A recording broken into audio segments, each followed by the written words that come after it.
Hello, this is Baby Maniac talking to you from Newport News. I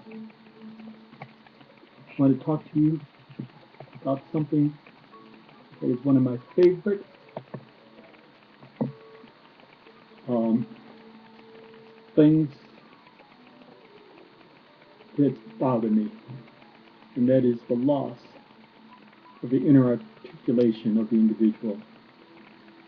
Because even the degreed and educated are the worst offenders with this indoctrination, which they learn of doing citations that are now carried to their slavish extremes.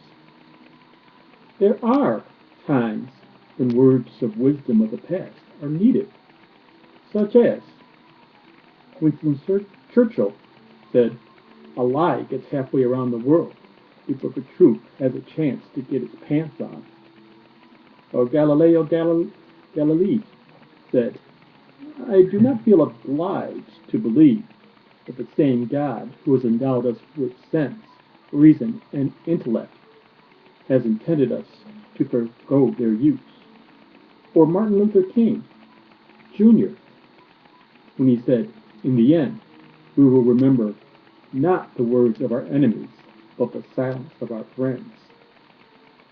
Or Goethe, who wrote, "When ideals fail, words come in very handy." With that last quote, I will segue back to my point. The loss of inner articulation is the price of the demeaning of the individual as significant as a source of sui generis.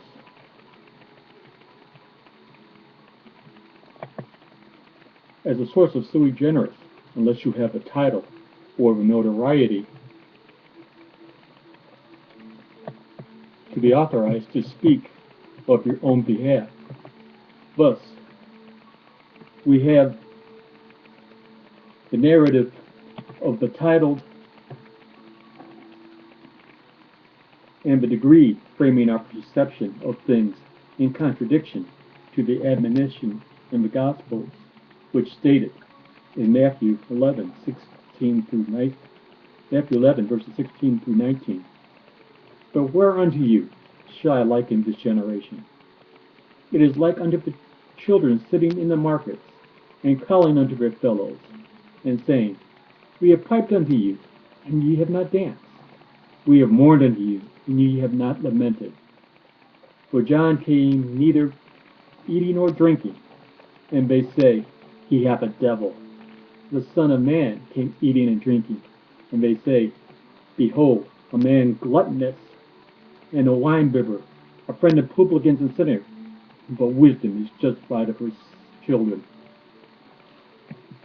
And it goes, unless it is an extension of the authorized narrative.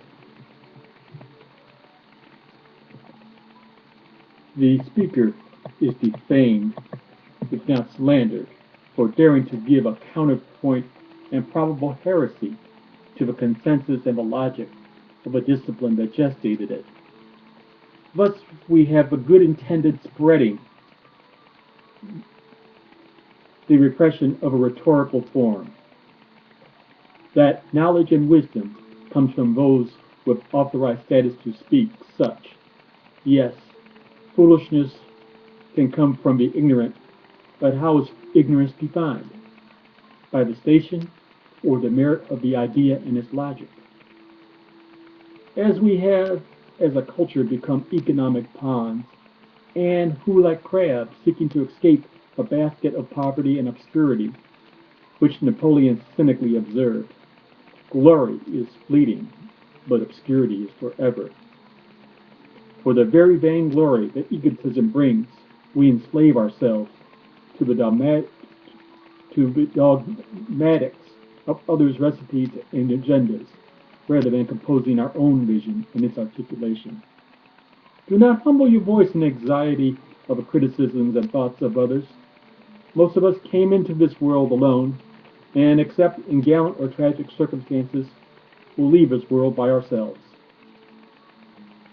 Make your mark with your thoughts and expressions, that are your creation of duty to truth as the creative expression of all our works.